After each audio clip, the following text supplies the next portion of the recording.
free world. Yeah. My hitters be moving and shaking to stay out the streets. Yeah. Your hitters be hating, your hitters be looking so weak. Yeah. My hitters be moving and shaking to stay out the streets. Yeah. Your hitters be hating, your hitters be looking so. Snuff the shooter, snuff the looter, snuff the booster, snuff the money mover. Snuff the hater, snuff the player, snuff your hater. Hail to the culture. We are back as always. It is Bryce and Rome, and we have a lot to get into today, so let's go ahead and get it started. I know everyone heard that Bruce Allen press conference, and I just want to say thank you to Mr. Allen for saying that the culture is damn good, because we work real hard here at Hail to the Culture to bring you guys a good podcast. Wait, bro. I don't think he was talking about Hail to the Culture. I think he was delusionally talking about the culture at Redskins Park, but the only way he really could be talking the way he was talking is talking about Hail to the Culture. This is the only culture that's damn good when it comes to watching the Redskins. Wait, he wasn't talking about. He said the Redskins culture, like the team's culture, is good. The team the team that Trent Williams is willing to lose millions of dollars and not collect a paycheck because that's how good that team has a good culture. I think it's that team, man. I think it's that one. Wow. Okay. Yeah, that changes things. Yeah, you know that team that hasn't won a game all season and didn't blame their GM or anybody, just fired the coach. Didn't fire the defensive coordinator that has responsible for the worst defense in the league. Just got rid of the head coach that was one of the best offensive minds in the NFL.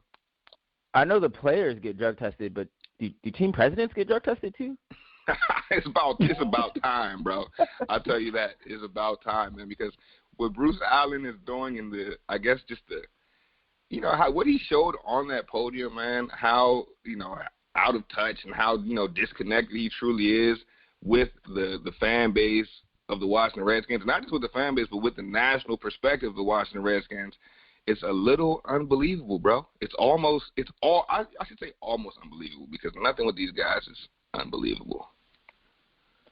Yeah, man. I mean, it's crazy to say that the culture is actually damn good is mind-boggling. I don't think anyone agrees with him at all. And I want to say Morgan Moses just had a quote the other day that said the culture needs to change. So something ain't right here. Like it's almost like comedy. Like watching that Bruce Allen conference, I think I hadn't laughed that hard since I watched the Dave Chappelle Netflix special. I mean, that was ridiculous, yo. I try to be as fair as possible. I try not to go too heavy-handed on people. I know, obviously, running NFL teams got to be hard, but the last 10 years have been horrible. And I want to give a shout-out to all the beat reporters that they don't get to talk to Bruce Allen very often, and they ask him the questions that need to be asked. And his answers, man, I thought Bruce Allen was a politician, thought he knew how to dodge questions, knew how to dance around questions. He deflected in the worst way. Everyone can see through it at this point, and yeah, man, he's got to go. Like hashtag fire Bruce Allen. This is the time for Redskins fans to really push that, because it's time, man. I don't even know if I want him to stick around and get the new stadium, because the way that the team has been running, and for him to really say that the team is close, and he wants to hark back to we were 6-3 last year before Alex Smith got hurt and stuff, and it's like the question that you were asked was over the course of the last 10 years, over the course of your tenure as the team president, GM, whatever your position is, that it's switched so many times, mostly because you just don't want to take any blame for how bad the team has been for 10 years. So Bruce Allen's just got to go. I think everyone can see that this is run its course. Hey, Rome, man, I'm going to need you to chill, bro, because I don't know if you know this, but all the pieces are there to win. People, that's really a Bruce Allen quote. Bruce Allen said that we have all the pieces to be a winner. Now, let's dive into that just a little bit. I mean, let's talk about these pieces here. Case Keenum, hell of a piece. Jordan Reed, man, he's been great this season. What a piece we have there. Trent Williams, left tackle, Pro Bowl. That's a piece. That's a piece for sure. What pieces was Bruce Allen talking about? I mean, sure, we got a couple, young stalwarts on the defensive side of the ball, but where are pieces on offense? Who are our pieces? Is Chase Roulier a piece? Would you consider him one of those? Is Eric Flowers, is he a piece? You know, the guard we just signed off the free agency that's been playing like our best lineman. Like, where are these pieces? And that's what confuses me with Bruce Allen, man. We're not done with this Bruce Allen press conference yet, because there's a lot to jump into. But that was one of the quotes there that I was just like, wait, we got pieces?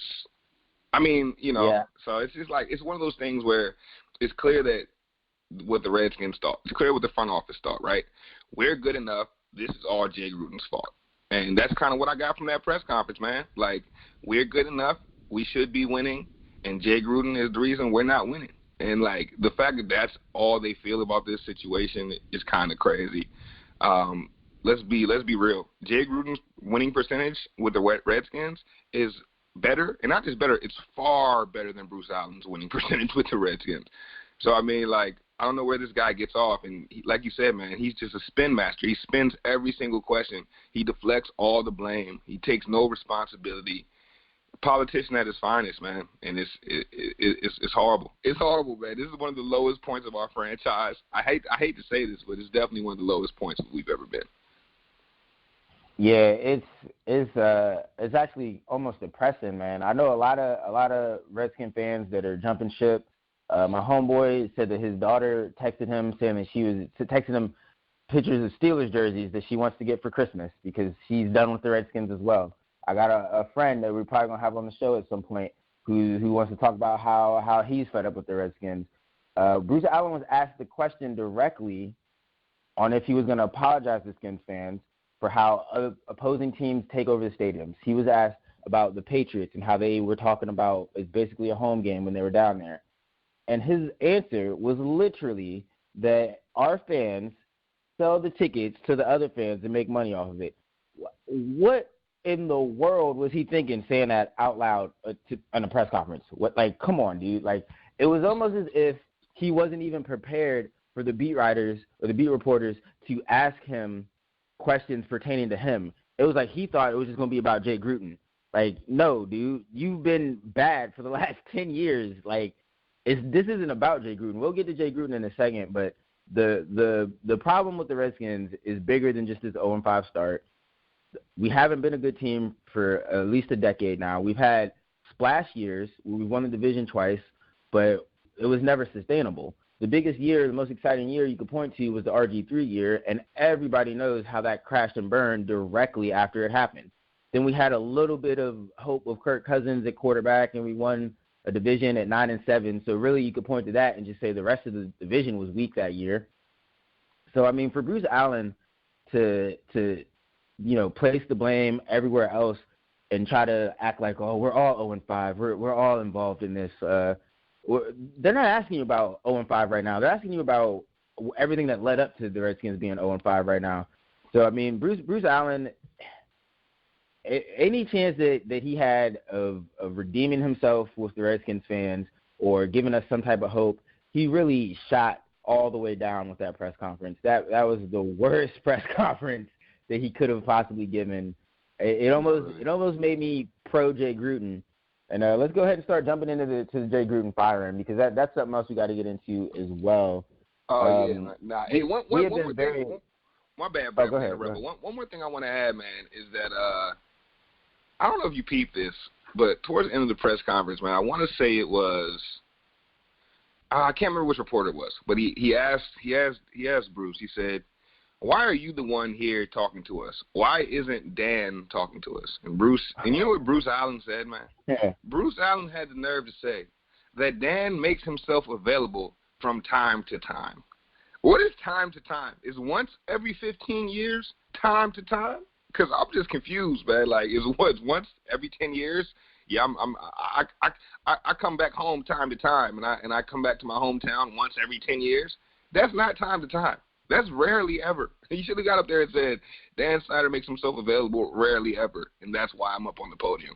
But, in true Bruce fashion, man, he did what he did. Hey, quick question, though, before we get to Jay, man. With this Bruce Allen stuff, man, would you have rather just not hear from him at all, or would you, take that press conference? Like, if it was like you never heard from him at all the other day, or you get that terrible press conference, which one would you have rather taken? Be honest. That's a tough question. I'd say it's better that he spoke, even though he made it worse. Because if he didn't speak, I mean, that goes on par with what he's already been doing. He says Dan makes himself available from time to time. Man, you make yourself available from time to time. This is your first press conference at Redskins Park, I believe, since 2015. So, I mean, he does little things here and there where he talks to the media, like the combine, or like we even mentioned on one of our pods, how after the draft he decided to hop on shows on ESPN and stuff talking about how great the draft was. So, I mean, I'm glad he spoke because he needed to speak, but I don't think he was prepared for the onslaught that was coming onto him. Like, I think he really thought it was going to be about Jay and who's going to be coaching next in the future, and not about him and his terrible track record so far. So maybe he could have been more prepared for the press conference. Yeah, that would have been nice. But in true Bruce Allen fashion, he was not prepared at all, of course. But let's jump into Jay, man. So obviously, we got the switch from Gruden to Callahan. Before we really jump into Callahan and just talk about the shift and what's going to change, man, let's talk about what went wrong in your opinion for Jay Gruden this season, because he was fired. And at the end of the day, they were 0-5, and that's not the start that neither me nor you expected. And I highly doubt that's the start that Jay Gruden expected, man. I do think that Jay did think he had a shot to win this season. I think thought he had a shot at a decent team. And what do you think kind of went wrong? What kind of made the wheels fall off for the end of the Gruden tenure? Well, here at Hello Culture, we've been pretty critical of Jay, even last season when we were playing pretty well, and then the wheels fell off with the quarterbacks and all the injuries. But I mean, to say it wasn't deserved would be a lie. Like, we wouldn't be being genuine. Any team that starts off 0-5, the coach is automatically going to be on the hot seat unless you're a first-year coach. And even then, you're still, you know what I mean? Like you're paid to coach the team to win games. It's a result-oriented business. So injuries or no injuries, Jay's got to find a way to win games. And if you look at his entire tenure, you can put an asterisk next to it because he's had a lot of injured players. And, I mean, his job has probably been harder than it needed to be. And, honestly, him just getting to 7-9 or 8-8 is probably an accomplishment in and of itself. Make no mistake about it, Jay Gruden's going to get another coaching opportunity, likely as an offensive coordinator first, and he'll probably knock it out the park. Jay Gruden will probably be a head coach in the NFL again. This is not the last we'll see of Jay Gruden. But as far as it pertains to the Redskins and this firing, it was definitely deserved. I think, you always need some type of change-up after some time. He'd been here about 5 years. And what's coming out of all the reports from how his practice was going, and we'll get into how Callahan has switched up practice, it sounded way too lax. If you're already having a chill practice and the players are getting used to that, and it's been years and years, it's only going to get more relaxed. So I definitely think it was time for a change. Yeah, and I think with that, with what you brought up about practice, man, I think that kind of sums up what Jay Gruden is and what his biggest fault is as a coach, and it's the fact that he's a little too player friendly. The players respect him more as a friend than they do as a leader or an authoritarian figure. They kind of just respect him as almost like their guy, like the homie. And you just can't be the homie when you're in a managerial position. It's hard to play both sides of that fence. It's hard to be cool with the guys and then come back and tell them what to do. It's kind of tough. And I think Jay was trying to teeter along that line. And at times he did a very good job at doing it. And I think doing it, I don't think he ever lost his players' respect. I think they always went hard for him. But I don't think it was that urgency to kind of, show up for him. I don't think, and you can kind of see that. You can kind of see that with like how the team would come out in the second half. It was like that urgency to go out there and fight for him wasn't there. Like they liked him a ton. When it kind of really reflects the way the team has played, especially in these first 5 games. And I think it's definitely a reflection on Jay Gruden and his style of leadership. It's his leadership style that didn't work. I don't think it's his X's and O's and his football knowledge. That's perfect, man. You said that perfect. It's definitely his like as a head coach, he lacks in the leadership department. But when it comes to X's and O's, I think Jay is on par with some of the better offensive-minded coaches in the league. Yeah, I couldn't agree more. And now we go from Jay Gruden to a guy like Bill Callahan. And things are certainly about to change with the offense, man. You could just hear it from Callahan's press conference. You just got the sense that his philosophy is a lot different than Jay's, and let's kind of jump into that, man. We've both been calling for more running plays, and Bill Callahan got up there and straight up, man, that his philosophy is beating the other team in running attempts and passing completions, which seems like a decent formula to stay in football games. What did you think about Bill Callahan in his first press conference, and, kind of like what you leave feeling about, the state of the team? I liked it, man. Callahan, hearing him talk, we just mentioned Jay's leadership, and I instantly feel like Callahan is a little bit better of a leader. Maybe you won't want to go to the bar, have a beer with Callahan in the same way you might want to go have a beer or a drink with Jay, but Callahan's gonna get the most out of these players when it pertains to playing football on the football field. So I like the old school approach. I've been pounding the table talking about we need to run the ball more. I mean, it's ridiculous. I think the starting running backs haven't had 15 carries in a game yet this season. We've played 5 games. It's kind of ridiculous. So, yeah, man, I hope he does get back to rushing attempts and passing completions, because that's the basis of football. On offense, you want to run the ball. Even if you're not that successful, they're going to think that you're still running it because you just keep running it, and then all of a sudden you get easy passes because the passing game opens up that way. So, I mean, it's just simple basics, and then on defense you got to tackle. So I like that he wants to get back to fundamentals. My favorite quote from Callahan in his presser was hardcore fundamentals. Like, that is, to me, any sport you play, basketball, football, baseball, whatever, you got to be fundamentally sound. And really in anything that you do. You can't make the no-look Patrick Mahomes pass every play. Like, you need to know your reads. You need to know where you're going. You need to know your mechanics when you're throwing the football. Like, it's not all about the flashiness. And I kind of like that change. What were your thoughts on Callahan, though?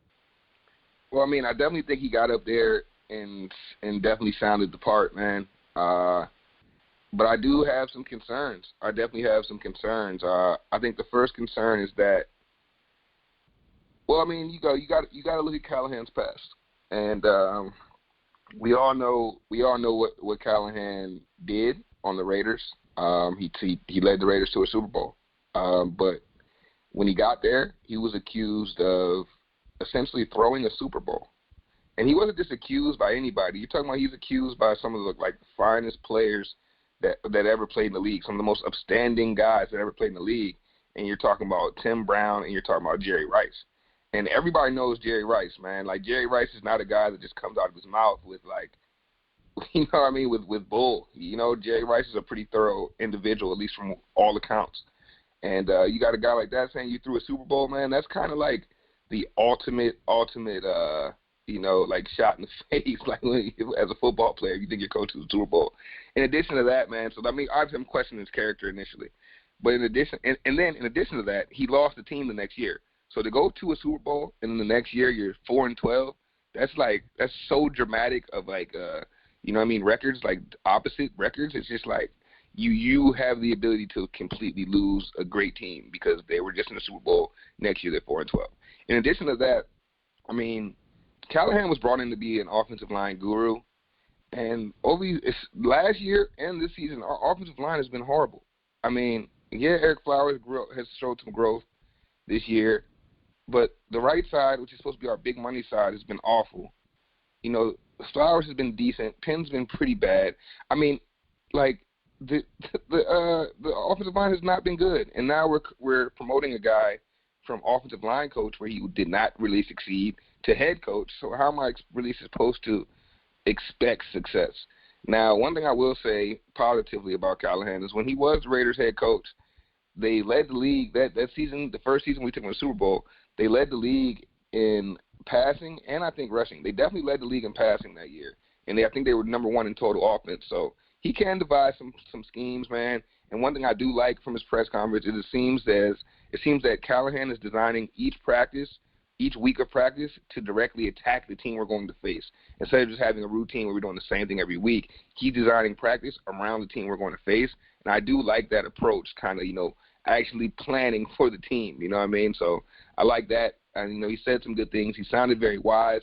But we'll see, man. We'll see. It starts with the Dolphins. If he can get a win with that, I guess I'll have to give him a chance. But I'm definitely not super optimistic bringing Bill Callahan aboard. Yeah, man. I think that he's only going to be the interim coach. I don't see them bringing him back next year to be the head coach. I mean, obviously, if he wins the next 11 games and we're 11-5 and in the playoffs with winning the division, then you got to bring him back. But that's a long shot. So I'm actually gonna drop something for the website. I'm gonna do a deep dive into some of the coaching candidates. So be on the lookout for that. And then Redskin fans will start looking at who's gonna be the next head coach here for next season. I do not believe it'll be Callahan. But let's real quick. Let's talk about what this means for Dwayne Haskins, because honestly, my worst fear is coming to fruition, man. I honestly am starting to believe that we're going to ruin Dwayne Haskins. What are your thoughts on this current situation? Man, it's crazy. It's crazy how much 5 weeks can change, man. And I hate to say this, but, I'm leaning towards agreeing with you, man. Like, I hope we don't ruin Dwayne Haskins, but so far we've done everything that we can to ruin Dwayne Haskins. I think one of the biggest takeaways from that press conference was Callahan not naming Haskins as the starter. Let me put it, to me, this is just more and more delusion, man. Like, why? What do you have to lose naming Haskins the starter? There's no way, based off what I saw in the preseason, there's no way he's as bad at reading defenses as they're claiming. There's just no way. I think what it is they know that he does not give them the best chance to win. And guys like Callahan now, O'Connell, these guys are in similar positions to Jay Gruden now, as in they're coaching for their next opportunity. And if you're coaching for your next opportunity, you're going to want the guy that looks the best. And I think that it's an organizational flaw, man. We should be worried about the future. We should see what we got in Haskins right now, let the guy get his feet wet, like in my opinion we should have been doing from game one. And just really see what we got, because now we could be in a situation, bro, very similar to the Josh Rosen situation, where we end up with the number 1 or number 2 pick, and now we're looking at drafting another quarterback, and Haskins just withering away. Yeah, man. I think the biggest problem, and I hate to go back to this guy, but I think the problem started with Bruce Allen and Dan Snyder, honestly. You don't keep Jay Gruden for this year and then draft a franchise quarterback. You don't do that. You know what I mean? Like, Jay Gruden was going into a lame duck year. Jay Gruden said it himself. He wasn't going to be here if the Redskins didn't make the playoffs. The first 5 games are probably the hardest 5 games on the schedule.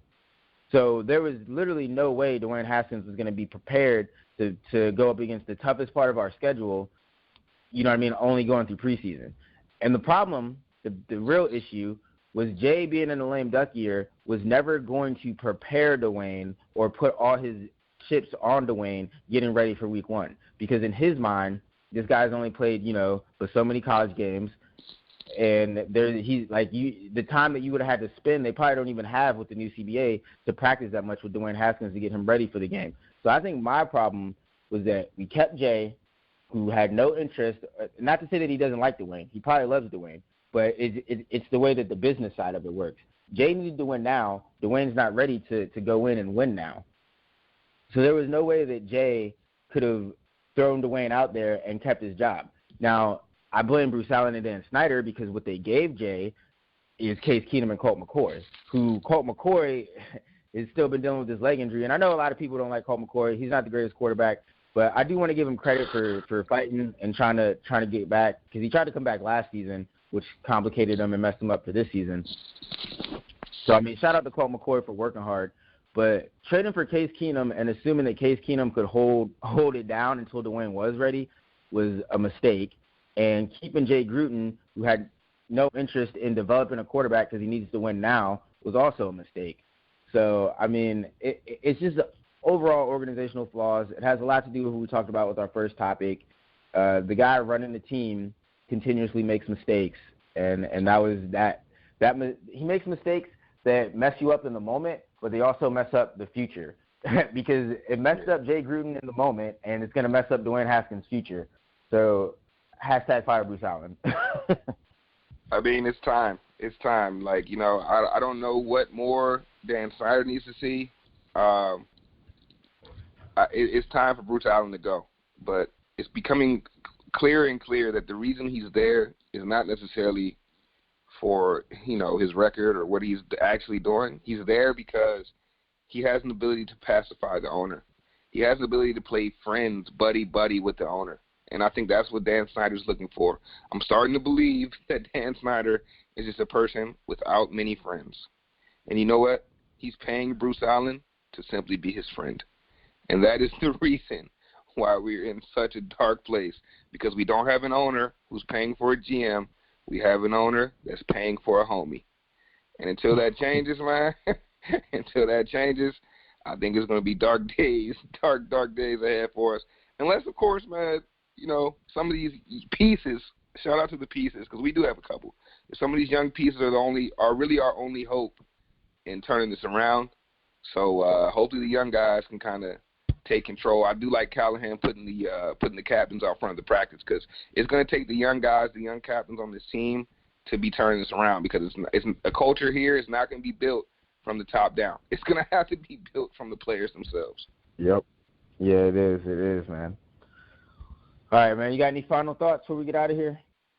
Man, one thing I'll say, like, and I kind of said this last pod, but I'm gonna keep saying it as long as the days are this dark. This will turn around, you know, and I don't want to sound too grim, but how old is Dan Snyder? You know, about 50. Hey, I'm 28, man. You know, Dan Snyder not going to outlive me. So eventually, Dan Snyder will no longer be our owner. Something one day will happen. One day he'll finally get his mind right. Something will happen, man. And this franchise will turn around. And it will be that much sweeter for us as Redskins fans after enduring these long and painful years. That's all I got, man. How about you? My final thoughts, man, is Redskins fans, I know it's hard. Like my man just said, we got some dark days ahead of us. But do not give up hope on the season. Do not give up hope on Dwayne Haskins. We still got Darius Guice coming back from injury. We still have a lot of talent on this defense as well. I mean, eventually I believe they'll get rid of Minuski, and maybe some of that talent will start to flourish. And, yeah, man, don't give up hope. I know we're 0-5. I know things look rough. And I'm not trying to take the Bruce Allen approach. I don't think we're close to a playoff win, but I do think we're close to being competitive. So these first 5 games that we've seen, I think Callahan is gonna turn that around. And even if we lose games, it won't look as bad as it's been. And that is really what I'm hoping for the rest of the season, is to at least be competitive. Because these losses, it's not that we've lost, but the way we've lost that is killing me. Yeah, I agree with you, man. So, hey, we will be back. That's one thing we can say. Is win, lose, draw, no matter how good, no matter how bad the team is, hail to the culture is here to stay. So once again, hail to the Redskins. And, hey, right now, hail to the Nationals. My hitters be moving and shaking to stay out the streets. Your hitters be hating, your hitters be looking so weak. My hitters be moving and shaking to stay out the streets. Your hitters be hating, your hitters be looking so. Snuff the shooter, snuff the looter, snuff the booster, snuff the money mover. Snuff the hater, snuff the player, snuff your hairline, tape up and shape up. Snuff the shooter, snuff the looter, snuff the booster, snuff the